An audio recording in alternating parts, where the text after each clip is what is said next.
May bagong pag-ibig na si Tom Rodriguez, mahigit 2 taon matapos silang maghiwalay ng dating asawa na si Carla Abiliana.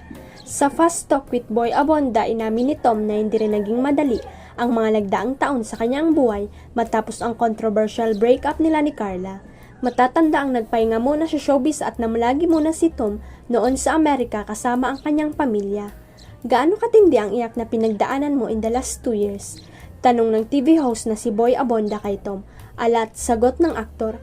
Dagdag niya, lalo being there and seeing my mom struggle even more with me, seeing me in that condition. Kwento pa ni Tom, at that time, I feel like I was starting at a negative, cause a lot of things that I thought meant a lot to me disappeared. Pero sa tulong ng kanyang pamilya at mga kaibigan, unti-unti raw nakabangon si Tom mula sa masalimuot na parte ng kanyang buhay.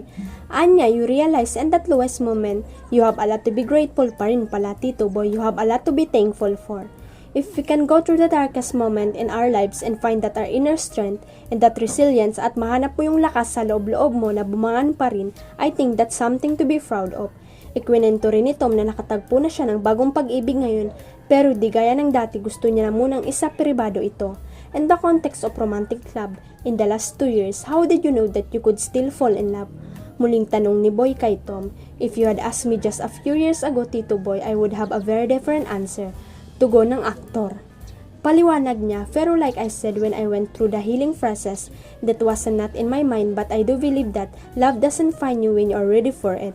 And when it found me, I think my doors be closed forever. Muling inalala ng aktres na si Claudine Barreto ang yumaong aktor at dating kasintahan na si Rico Yan nung nakaraang March 29, Good Friday. Sa kanyang Instagram page ay binahagi nito ang video clip mula sa kanyang interview noon kay Karen Davila at ang mga larawan nila ni Rico. Caption ni Claudine sa kanyang post, March 29, my heart stopped. May hashtag rin na ito na always and forever. Mapapanood sa reel na ibinahagi niya ang tanong kung bakit every year ay dumadalaw siya sa puntod ng dating karelasyon. Because he is a big part of my life, sagot ni Claudine. Anya, isa raw sa mga pinakausap niya sa mga fans nila ay wag na lang kalimutan si Rico. And also, I'm thankful and grateful that talagang up to this day talaga and they honor him, they celebrate him, and that's all. Sabi pa ni Claudine. Nasabi rin ito na si Rico ang kanyang one great love.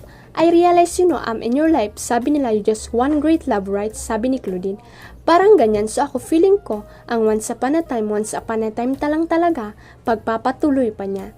Matatanda ang 22 years nang nakakalipas buhat ng pumanaw si Rico. Huwag kalimutang i-click ang subscribe button at i-ring ang notification bell para sa latest at legit chika updates.